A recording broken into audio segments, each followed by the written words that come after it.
Sadama. Hello and welcome to the second episode of the Perk Coffee Cast. I'm your host, Andrew, here with owners Philip and Alan, who are going to expand on a new coffee this week. So, Alan, why don't you start us off? What are we all drinking today?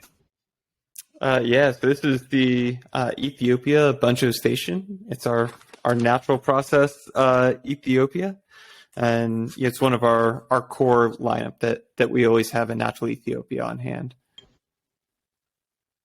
And so I think last week Alan was very set on starting with Brazil, but we needed to go with something a little bit wilder this week for keeping Philip happy. So, Philip, why were you so excited to move into this? Yeah. Well, similar to sort of the reason why we did the Brazil, it's such a gateway coffee. This kind of coffee that leads you into like the next sort of level of specialty coffee or craft coffee, as we call it. This, I think, the natural Ethiopia for me was that first sort of moment where you open bags, and I think a lot of us that kind of really love specialty coffee or craft coffee, you smell the coffee, you taste the coffee. It's that sort of that really eye-opening kind of aha moment for coffee where folks have it and they're like, okay, what is this? I need to dig into this stuff and figure out what's going on with this because there's something different going on. Yeah, totally. I think that. Go ahead, Alan. Yeah. No, I mean, I think it's exactly that, right? So for me, it opened that espresso door too, because it was. So shortly after we moved into the new building where Perk is now on Broad Street, Philip had an old GB5, this cool GB5 espresso machine, and I remember Spencer pulling me a shot of a natural Ethiopia, super similar to the Buncho, and he hands me an espresso, and like every espresso I'd ever had was something either like the Brazil or way darker, and I was not prepared because I mean a natural Ethiopia espresso, the first time you have it, will just absolutely melt your face off, and I was not at all ready for it. So after I kind of calmed down as the punch in the face I'd just taken, it was it took me a little while to come around and start to ask all over again. I mean, this is a few years after I'd had the Legendary. I felt like I kind of knew coffee at this point a little bit. And then all of a sudden I was like, oh my God, espresso can be this whole other thing. And, I'd had an natural Ethiopia pour over an AeroPress, but not in that level of concentration of just so much flavor. And it opened a whole different door of coffee to me. Well, and just to take it even a step further, it's like the Brazil is this great gateway coffee to mild coffees. It's like, this is everything you ever wanted in like a cup of coffee, but taken to 10 in a more traditional sense. And so like, it's almost like the godfather of mild coffees, right? And then this is more of the wild side. So this would be kind of that like, oh gosh, like this is a thing. And like, you either immediately know like, I'm going down this rabbit hole, or you're like, I'm backing off and going back to Brazil. You'll know it's not maybe Very I'll go to polarizing. Colombia next, or you're going to stick with the pick bags. One of the two. We'll see. Or both. Like we said the first time, you can hop back and forth, and that's the beauty of it. Man, well, now I need to try this as an espresso, apparently, because, I've only been spending a week with it just as a pour over, and apparently I need to get punched in the face because that was apparently a really good punch in the face, which I haven't experienced one of those, and that's one of those things that you need to be on the lookout for, I guess. It's like you get punched and you turn around and see something good. Yeah, did the punch happen and then the face melt off, or was the face gone already when you got punched? I don't even know. I just woke up 10 seconds later and had a lot of energy and a lot of questions. Yeah. But it also is a little trickier, and we can get into this, to dial in right. Like, it's a really nice experience when you have somebody, and that, like he did with Spencer, dialing that in. And I can tell you from experience, when you try some of the wilder coffees, they get a little trickier. And so, in fact, I was recently at Alan's house, and he made me an espresso of a coffee I probably would have been. I was a little concerned, like I don't know if this is going to work on espresso, and he nailed it. So it was really good, and I was like, dang, wow, it's interesting. So some of those Wilder coffees can be a little tricky. So maybe look at the pro tip section before you try that. All right. Well, let's start diving in then on some of the background of this coffee, and we'll get to at least a little bit of pro tips towards the late middle or whatever we call that. So yeah, open up the what's that when you behind the third curtain or something like that. I'm not a narrator. So, anyways, speaking of this coffee, it definitely tastes different, right? We've been mentioning that from the Brazil. Obviously, this is Wilder. I think last week we said fruity was Fruit Loops was one of the terms that Alan threw out. And I don't know, so when I smell this and open up the bag of coffee even, it's just a different smell than what I associate with when I go to the grocery store and I walk down the coffee aisle. This has, to me, this is like a floral. And I mean fruity, floral, they're probably really close on that color wheel. But maybe we can talk about what makes this different, because this is a natural process as well. I think you mentioned in the story, Alan, that Ethiopia Natural was your first one, so I believe we're still in natural. So what's making this different then, Philip? Yeah, well, like you said, when I taste this coffee, I think purple. That's like my first thought. Like I'm just like purple is happening, and so yeah, definitely floral. I think classic natural Ethiopia. A lot of people say blueberries is kind of like, or a blueberry muffin is a kind of a lot of folks' sort of description. And I think that it depends which natural you're drinking, but it's usually somewhere in that range. Definitely purpley, fruity, sort of deeper, like purpley flavors, which is but I think it's a couple of different things, because we obviously had a natural last week from Brazil, or 2 weeks ago from Brazil, and it wasn't fruity. It was chocolatey and nutty and those things. So it's not just the process, and we kind of mentioned that last week about how there's multiple factors that affect the flavor. So obviously this is from Ethiopia. It's from Sidama, which is a region in Ethiopia. It's the elevation is much higher, which plays part in it, and really all coffees originated in Ethiopia. So everything you taste from anywhere else has a sort of a strain to Ethiopia, and there's so many different varietals happening in Ethiopia that there's just a lot more going on in the cup. So a lot of those things play a factor. Processing definitely being one of them, because at some point we'll taste a wash coffee from Ethiopia, and that's going to taste very different from this one. Alan, I'm sure you have more to add. I'm more of the soul coffee drinker, and he's more of the analytical. So he probably has a lot more like actual data that tells you why this coffee tastes like that, which is awesome. No, I mean, I think that's right. And I mean, the elevation, I mean, Philip said it's really high. So, it's one of the things that coffee roasters have put on coffee bags for, I don't know, a long time now. And you'll see it, and most people just don't have a reference for what that is or why it matters. So like the Brazil that we drank last week, the Legender is grown at 1,100 meters above sea level. And this one's grown at 2,275. So even within the world of coffee, like at high elevation, 2,275 is really, really high. And the higher the coffees are on the mountain, you tend to get more into those intense flavors, vice the ones that are grown at lower elevation, with huge caveats to that. But sure, generally, yeah. Well, and I think that's something we touched on a little bit last week, and I know I was discussing with you earlier this week, and like the coffee math of all the different variables that go in. There were 4 main ones we talked about last week, I think, right? And so elevation's just one of those, and there's more to it than that. But so would you say that that's kind of what, when you say wild, or I guess would you say wilder or on your scale? Is that, I mean, I know this is wild, right? We have for video people, I'm not good at the hand thing yet. There's some pink coffee back there. So this is in the pink bag, even though I'm drinking from the green cup. You did it right. There we go.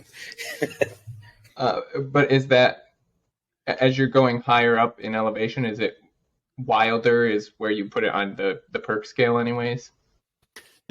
Generally. Like really super broad strokes. With the caveat, yes. Yeah. Within that variable alone. Yes. That's elevation, it will usually get you towards wilder, and lower elevations will get you towards milder. Yeah. I think that's totally fair to say. Yeah, and a lot of times we use these coffee facts as sort of we call them to kind of get a general understanding of how a coffee might taste before we put it in a sample roaster or a roaster and taste it. And we've talked a lot about coffees.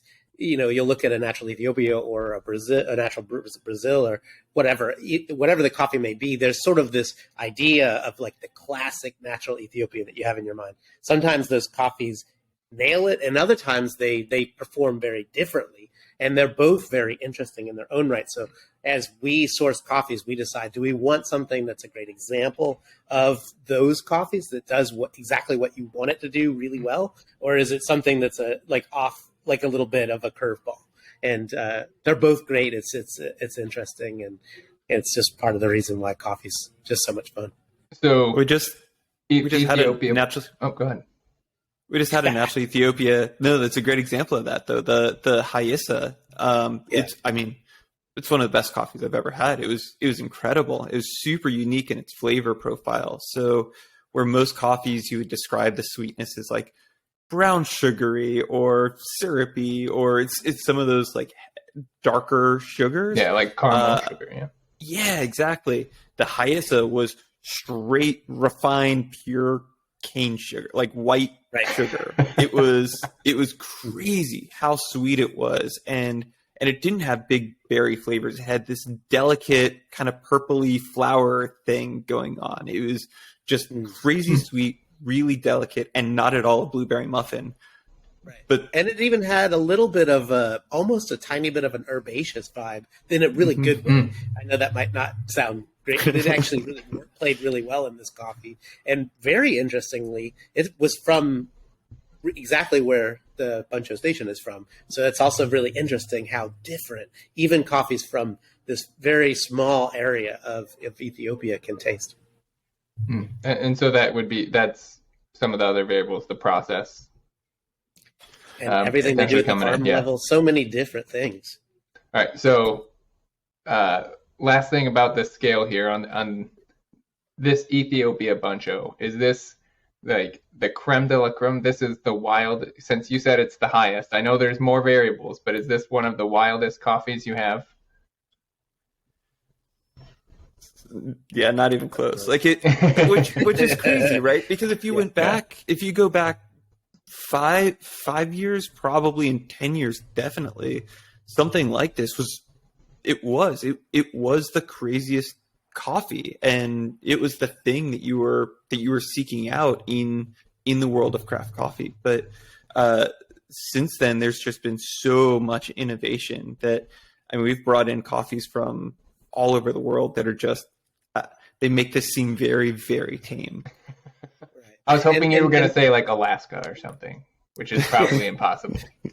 And part of those innovations have been more from a planting, like varietal, like geishas, or we'll talk about an SL28 soon. And then others have been like post harvesting or fermentation techniques and things like that we'll also talk about in upcoming episodes that really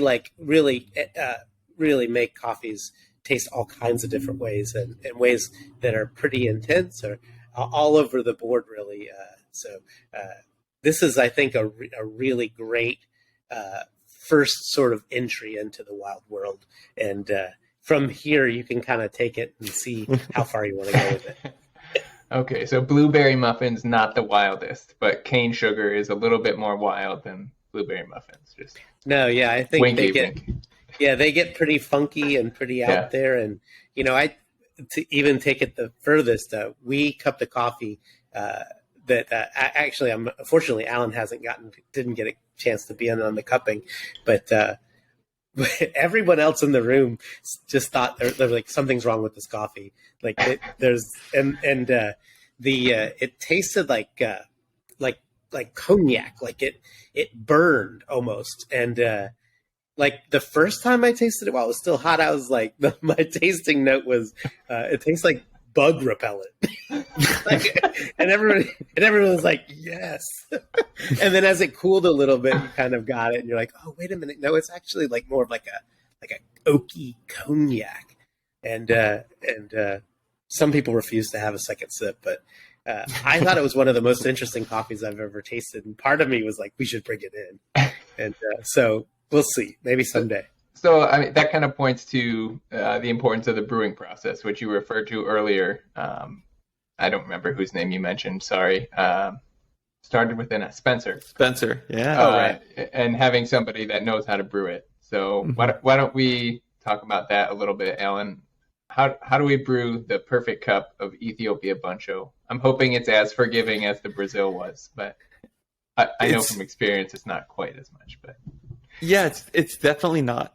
In fact, this, even among natural Ethiopias, this is not a particularly forgiving one to dial in. It can be a little challenging sometimes, especially on espresso. It tends to need to be ground super coarse for espresso and have a really fast shot, which is not normal for a coffee like this. I know I had to do a few more steps than I normally would for dialing this one in originally. Of course, it rewards you with a really great cup, but I guess so Philip and I have had this debate a lot of like, is there a best brewer for any given coffee?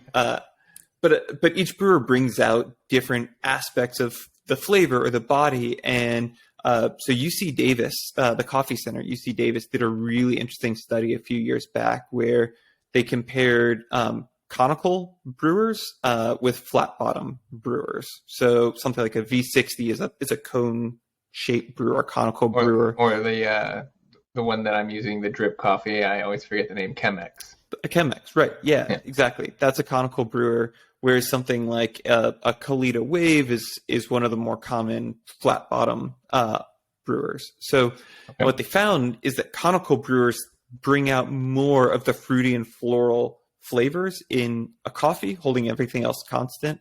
And the flat bottom brewers bring out more of like the sweetness. So, which Philip and I both always want to maximize sweetness in coffee. So I think he and I both tend to like flat bottom brewers a lot.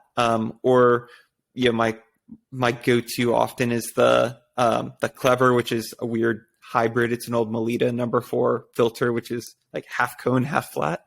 But for this coffee, because I really want to lean into that blueberry flavor, like I want to maximize the fruitiness of it. I really like it out of a V60, a Chemex is going to give you kind of a similar flavor profile. I got one thing right. Yes. Don't get Alan started on the Chemex. Lots of hot takes on the Chemex. We can do a whole episode on that. But all right, so I did one thing almost kind of a little bit right. I don't know how you brewed the Chemex. You might have nailed it. I also did 212 degrees and then let it sit for 2 seconds so that it was just shy of boiling temperature. There you go. I love it. I'm learning. So and a lot of those fruity flavors that are in this coffee you would totally miss at a lower temperature. So yeah, that's really my preference is a conical brewer for these. Although I'm just as happy to throw it in my auto drip. This is so we decided to make instant coffee because I had this bad habit of walking around with an AeroPress and a hand grinder in my backpack all the time. And yeah, there had to be a better way. And so the Legender we talked about last week, and then the Buncho that we're drinking right now, we make both of those as instant coffee. So that would be my other favorite brew method for this one, because, like I'm going to be in a hotel tomorrow and at 100% guaranteed the next morning I'm having a cup of instant Ethiopia Buncho. Yeah. So this is kind of one of the ones you like to have as a go-to to start your. Clicked in the wrong Ethiopia. To start your day. If you had told me 10 years ago we would be making instant coffee, I would have told you you were out of your mind. But it's really good. Yeah, I think you must have given it to me when we were at school, Alan.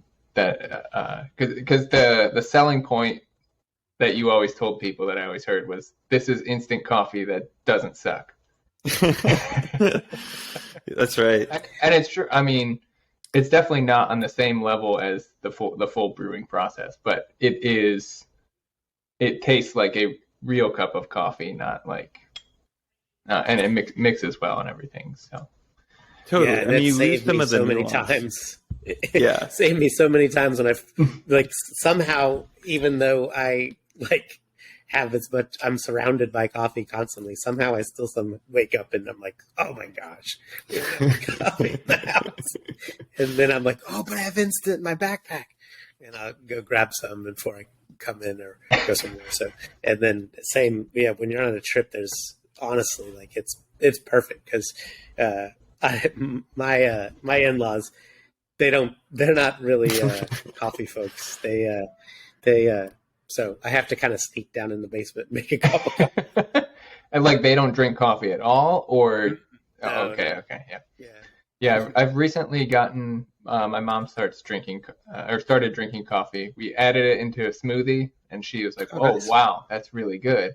And so that was like the slow process, and now she drinks a cup of coffee. Not every day, but now she likes the flavor, so. Slowly converting her, yeah. And so I'm bringing the Ethiopia and some Brazil down, or up, I guess, Michigan. So it's up, and we'll see. I want to do some compare and contrast, see what kind of mild and wilds we get up there. So I'll report back next week. There was one thing I wanted to circle back to. I went to the Perk Coffee page to look up the Ethiopia Buncho. I wanted to make sure we hit on everything. And I feel like we skipped over variety, or I just didn't hear it because it was a number. So what does that mean, 74158? Is this like matrix coffee, or should be ones and zeros maybe? This is actually an interesting one, and it's only interesting in that I don't know. I wish I could tell you more. It's a lot of the varieties in Ethiopia, like I was saying, there's so many because there are so many that come from there, and this one from the importer, we get this one from an importer called Falcon, and they have a really great relationship there. And this is information. Oh, the train. There's the coffee. It's coming in right now. Yeah, it's coming in right now. So Alan, do you know any more about this mysterious number? No, I really don't. Yeah, it's interesting to me though, because so often, so like any coffees you get from like Central and South America, you normally get specific varietals or even like sub varietals. Like there's yellow and pink and red versions of each of the varietals there. But Ethiopia, you typically just see like heirloom, and it's this big magic hand wave of like everything is heirloom, and they look really distinct. Like they're typically smaller and they're pretty irregular in size, whereas something like a Katura might be really even across all of them in size. But the heirloom, like you have some that are like really, really small and some that are just kind of small. But no, like I've some that are really long. Like there's the long berry or the pea berry.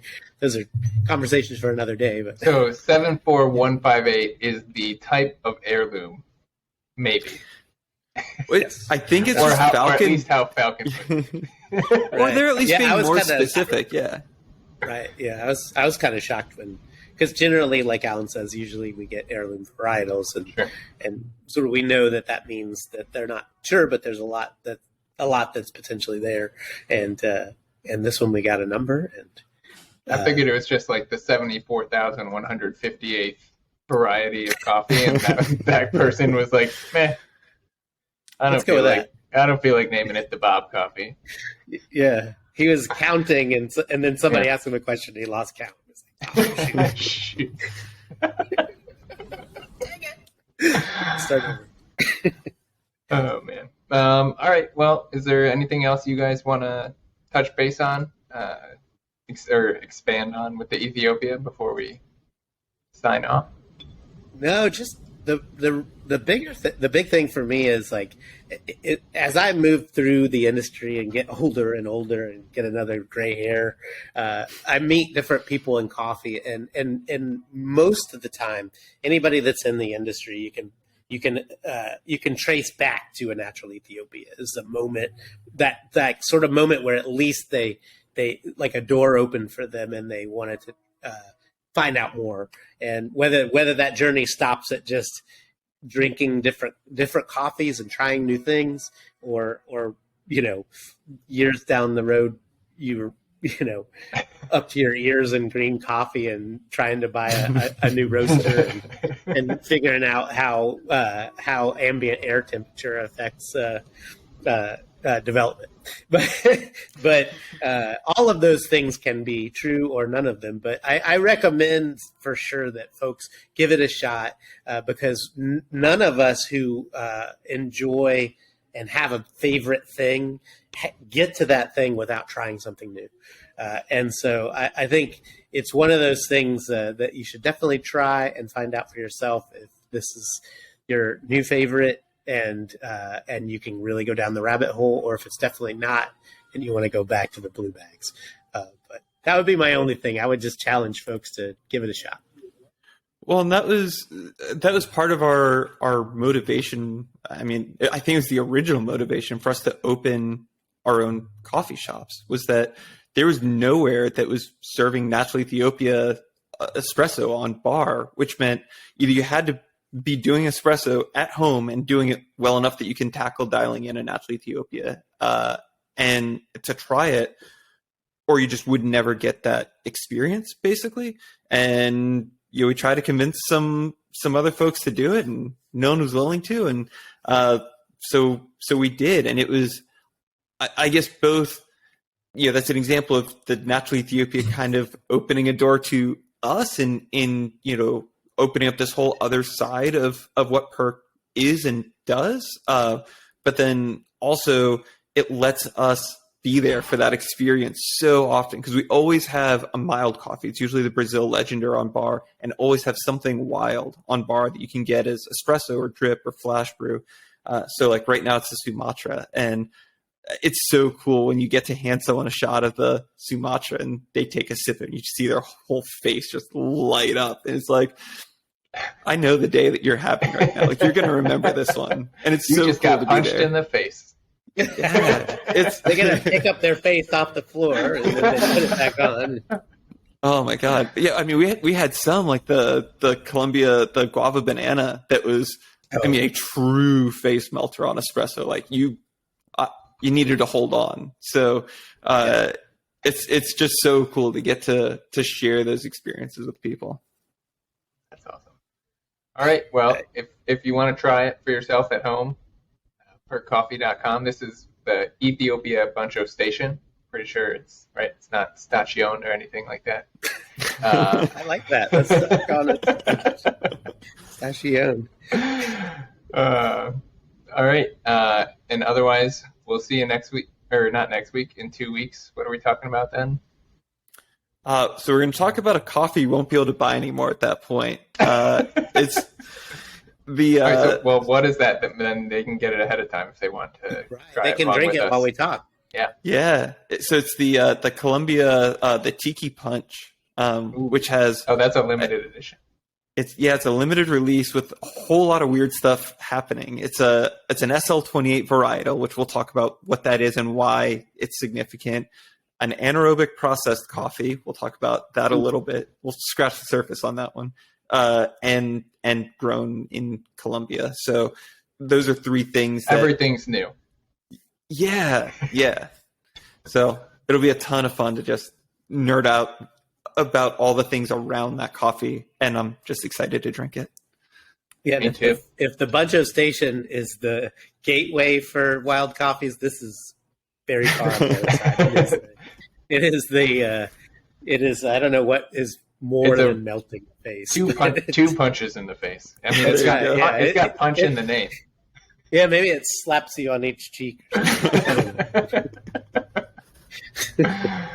All right. Well, thanks for listening, everybody, and we'll see you later.